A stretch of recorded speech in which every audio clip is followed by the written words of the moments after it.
अपने पहले सत्र में आपका स्वागत करते हैं। ये दुनिया की सबसे लोकप्रिय कोडिंग भाषा भी बन रही है, क्योंकि द इकोनॉमिस्ट का कहना है कि यह न केवल उच्च जोड़ी के अवसरों और रोमांचक करियर के लिए द्वार खोलता है, जैसे डेटा साइंस और मशीन लर्निंग। यह एक सामान्य उद्देश्य वाली भाषा है जिसे सीखने के लिए पाइथन आपको आगे की एडीओ के बिना बहुत सी अच्छी चीजें बनाने देता है। इस लेक्चर में हम पाइथन को इसके इतिहास की विशेषताओं और घटकों से परिचित कराएंगे और फिर हम पाइथन के फ्रेमवर्क और फ्लेवर के बारे में बात करेंगे। अंत में हम चर्चा करेंगे कि इसे सीखना इतना महत्वपूर्ण क्यों है। सिंपली बर्थ पाइथन एक व्याख्या की गई उच्च स्तरीय प्रोग्रामिंग भाषा है जो इन सभी शर्तों के साथ सामान्य प्रयोजन प्रोग्रामिंग के लिए बहुत अच्छी है। आइए एक बार जान लेते हैं।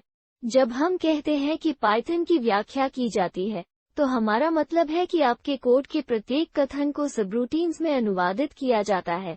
दुभाषिया उस समय एक कथन को निष्पादित करता है जब ये शुरू के एरी पीएसएल का अनुसरण करता है जिसे पढ़ा जाता है। प्रिंट लू मॉनिटर एल का मूल्यांकन करें। पाइथन प्लेटफॉर्म स्वतंत्र है। वे दिन गए जब आपको प्रत्येक प्लेटफॉर्म के लिए अलग कोड लिखने की आवश्यकता होगी।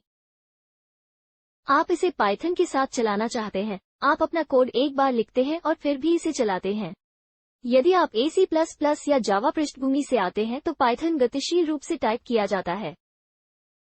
आप शायद वेरिएबल के प्रकार को घोषित करने के लिए तैयार हैं। हर बार जब आप इसे पाइथन के साथ घोषित करते हैं, तो आपको पिज्जा के प्रकारों को घोषित करने की आवश्यकता नहीं होती है। यदि आप ऐसी पृष्ठभूमि से नहीं आते हैं तो रन टाइम निर्धारित करें। हालांकि चिंता मत करो, पाइथन सीखना आसान है। जब आप इस कोर्स को पूरा कर लेते हैं, आप आश्वस्त होंगे कि जब भी यह अपवाद का सामना करता है तो डीबग करना आसान होता है। यह उन विवरणों को प्रिंट करता है जिन्हें आप जानते हैं। क्या गलत हो गया? पाइथन स्वचालित मेमोरी प्रबंधन को लागू करता है, इसलिए आपको इसे मैन्युअल रूप से करने की आवश्यकता नहीं है। साथ ही आपको रनटाइम पर फंक्शन जोड़ने या संशोधित करने देता है। ये छोटे खंड को फिर से न्याय करने की आवश्यकता को दूर करके परीक्षण को आसान बनाता है। निश्चित, पाइथन एक धीमा तुलनित जावा है जो इसके बराबर नहीं है कि जैप टाइपिंग कितनी शक्तिशाली है। कोडिंग करते समय प्रोग्रामर पर यह आसान हो जाता है, लेकिन रन टाइमर भी हो सकता है।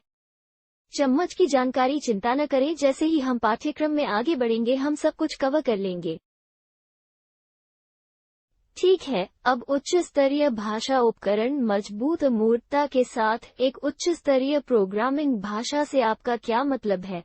प्रोग्राम किन्हीं दो मेमोरी सिस्टम आर्किटेक्चर सचिन और जो प्रोग्रामर के करीब है। ये भी सच है कि उच्च स्तरीय प्रोग्रामिंग भाषा बहुत कुछ प्राकृतिक भाषा की तरह लगती है। पाइथन में कोड लिखना अंग्रेजी में लिखने जैसा है, क्योंकि यह कितना सरल है। इसका उपयोग अब छात्रों को प्रोग्रामिंग से परिचित कराने के लिए स्कूलों और कॉलेजों में एक परिचयात्मक भाषा के रूप में किया जा रहा है। स्वत स्मृति प्रबंधन भी मिश्रित उच्च स्तर क्या सभी प्रचार है, और क्या ये वास्तव में सीखने लायक है कि पाइथन शक्तिशाली मिटा देगा और इंस्टाग्राम, यूट्यूब, गूगल कोरा, रेडिट, स्पॉटिफाई, याहू और बादली जैसे कई बड़े नामों द्वारा उपयोग किया जाना चाहिए? कुछ सही होना चाहिए।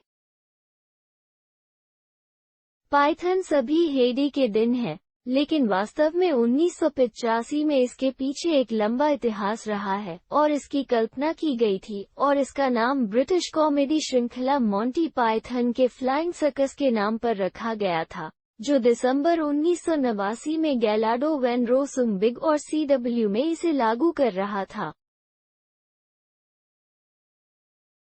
मैं नीदरलैंड में हूँ और ABC भाषा के उत्तराधिकारी के रूप में दिखाया गया है, जो आपके 2018 2.0 के 16 अक्टूबर को किसी भी डिवाइस के साथ अपवाद को संभालने और इंटरफेस करने में सक्षम है।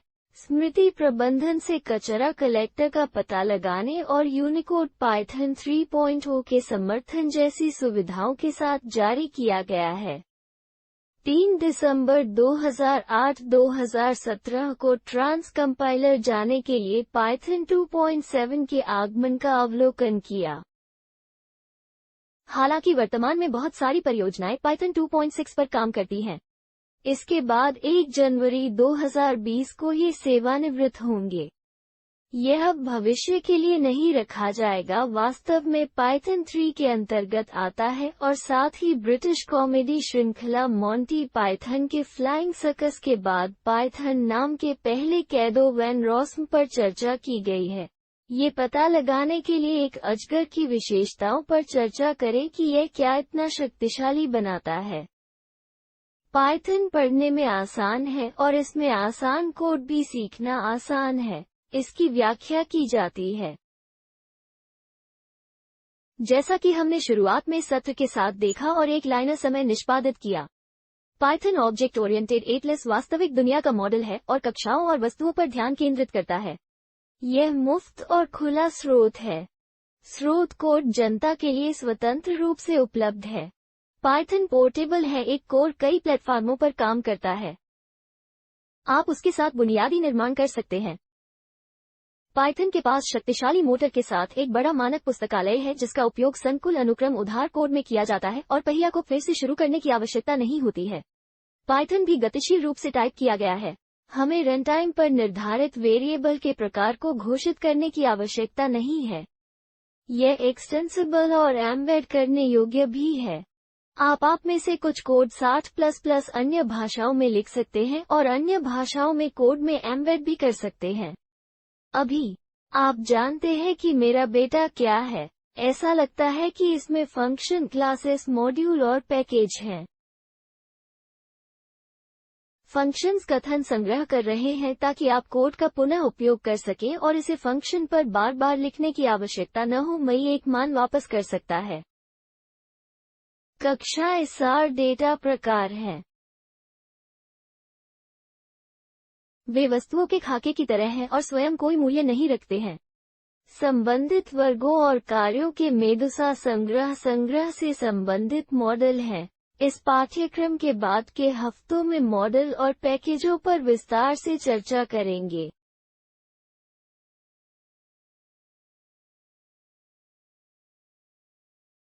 आइए फ्रेमवर्क के ढांचे के बारे में बात करते हैं। एक अमूर्तता है।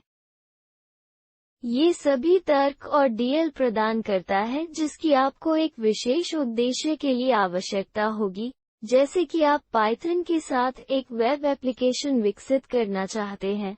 आप इसे प्रत्येक ऐप के लिए बार बार कर सकते हैं या यहाँ तक कि एक फ्रेमवर्क भी है जिसे आप अपनी पसंद के बिना कर सकते हैं। एक फ्रेमवर्क जो केवल आपके लिए इसे आसान बनाता है और इसमें कई लोकप्रिय और शक्तिशाली फ्रेमवर्क हैं जैसे कि Django फ्लास्क और कहाँ से खरीदे। Django एक स्वतंत्र और खुला स्रोत फ्रेमवर्क है जो विकासशील डेटाबेस संचालित वेबसाइटें बनाता है। ये कोशिश सिद्धांत का पालन करता है, खुद को दोहराए नहीं। फ्लास्क एक वेब फ्रेमवर्क है।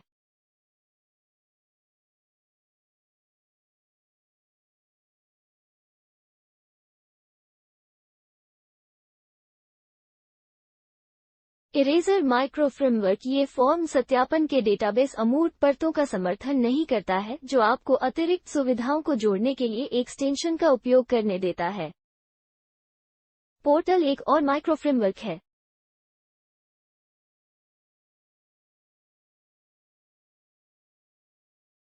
यह वेब विकास और इसके पिछले हल्के और सरल के लिए अच्छा है। टॉर्नेडो एक ओपन सोर्स वेब फ्रेमवर्क है जो उच्च प्रदर्शन और स्केलेबल है।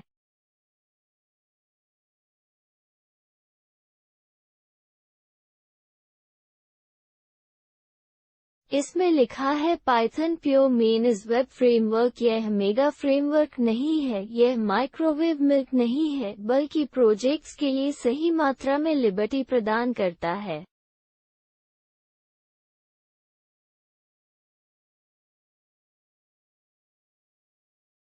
कहाँ से खरीदे एक ओपन सोर्स वेब फ्रेमवर्क है जो तेजी से विकास और खेल को प्रोत्साहित करता है। एमवीसी आर्किटेक्चर पाइथन पाइलन्स में लिखा गया एक अन्य ओपन सोर्स वेब फ्रेमवर्क है जो तीसरे पक्ष के टूल का सख्ती से उपयोग करता है।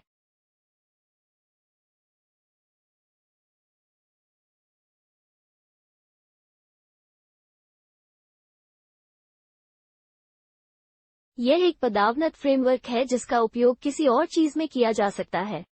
बहुत सारे मजदूरों में अजगर के जहाज सी पाइथन सबसे आम है, जिसे सी और एक दुभाषिया के रूप में लिखा गया है।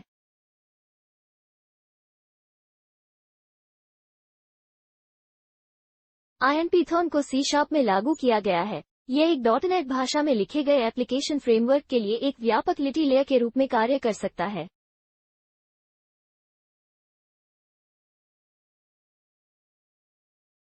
जोथन जावा में लिखा गया है। ये जावा कक्षाओं को आयात कर सकता है और जावा बाइटकोड में संकलित किया जा सकता है।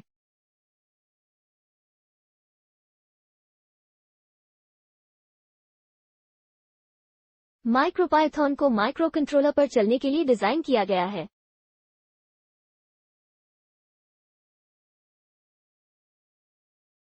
यह एक माइक्रोपाइथन बोर्ड का उपयोग करता है जो नंगी धातु पर चलता है।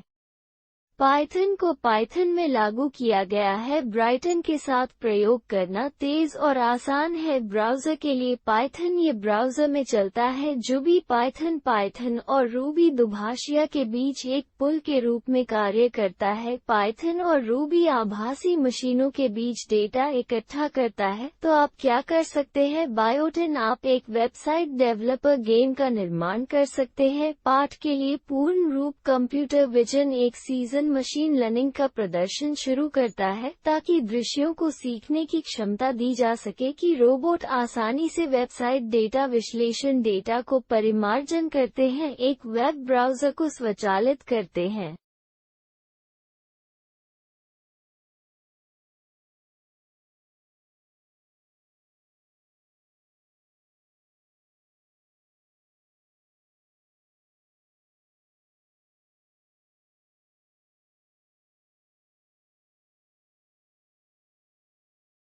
वैज्ञानिक कंप्यूटिंग निर्मित एआई की पटकथा लेखन करियर और इतनी अधिक संभावनाएं अनंत हैं। क्या आप तैयार हो?